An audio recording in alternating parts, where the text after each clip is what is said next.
Now we will see how to do a group by kind of operations on a data frame. Like in SQL programming language, your group by is very useful. You can do a group by, you can do some sort of basically statistics or whatever mathematical operation you want to do on it, and you can get very interesting results. Similarly, in pandas also you can do it. Now, the way we do it is, let's say I have a data frame called as df2. Now in this df2, you can notice that I have an event column, right? I have an event column name having the value like rain, sunny, snow, rain, sunny, like that. Now I want to do a group by, let's say, based on that. So the way I can do it is, I can just say df underscore group, which I'm going to create a variable where I'm going to do it, df2 dot group by, and I'm going to define this value now, whatever column name I want to do it, right? So if I do this, this is going to do a group by. Right now, there is no value being present in it. If I just say, let's say df underscore group, you will notice that there is no value as such. It is a panda data frame, which is a group by data frame. But if you want to see the values, so let's say I want to see the value in df group related to your temperature. So I can write a loop. So I can say for temperature in my df underscore group, I can just define this, and now I'm writing this. So I'm going to say print of temperature. Look at the output now. Now you will be able to see the values. So you can see here that for rain, for snow, for sunny, it have done a group by, and basically based on your event, it have basically printing out the temperatures, whatever is happening. So it have done basically the group by operation for you. Similarly, if you want to see all the details about your group by, like for example, you want to see for this event we have rain, right? So you can see that we have a rain value here. So I want to now, let's say, get all the details only about rain. So I can say df underscore group, I can say get underscore group, and define the value here as, let's say, rain.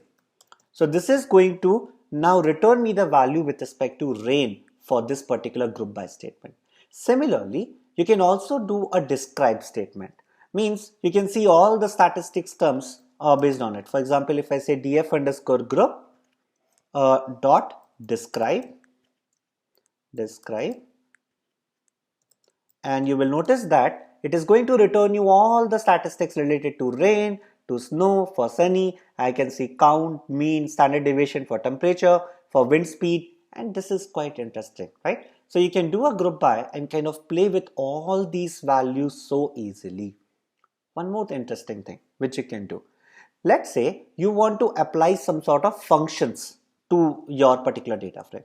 For example, let's say I'm going to create a function called as hot underscore temp.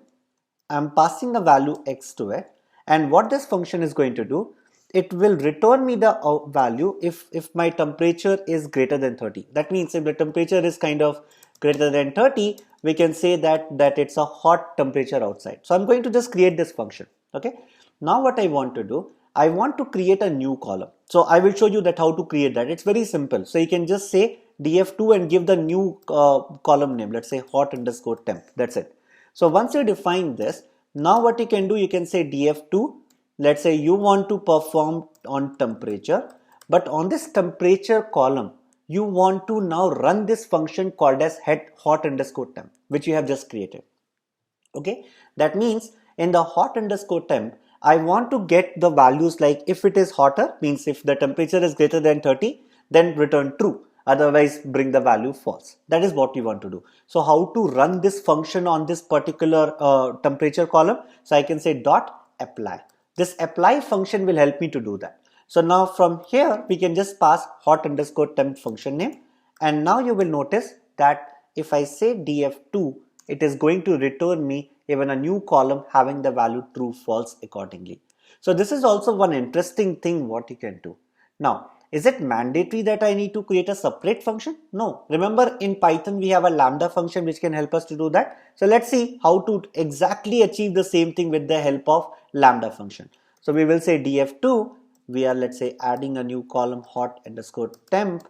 Remember we have not done an in place, so that's the reason we are able to add another column like that, df2, and I gonna say for temperature I want to do it dot apply, but this time instead of calling a function name, I'm going to use lambda. So I'm going to say lambda, I'm going to define value x where x is greater than 30. So if I do this, this is also going to give me exactly the same output. If I say df2, you can see that hot underscore temp is going to return me exactly the same output. So you can see it's very powerful construct in Python where you can apply all this construct of group by apply functions.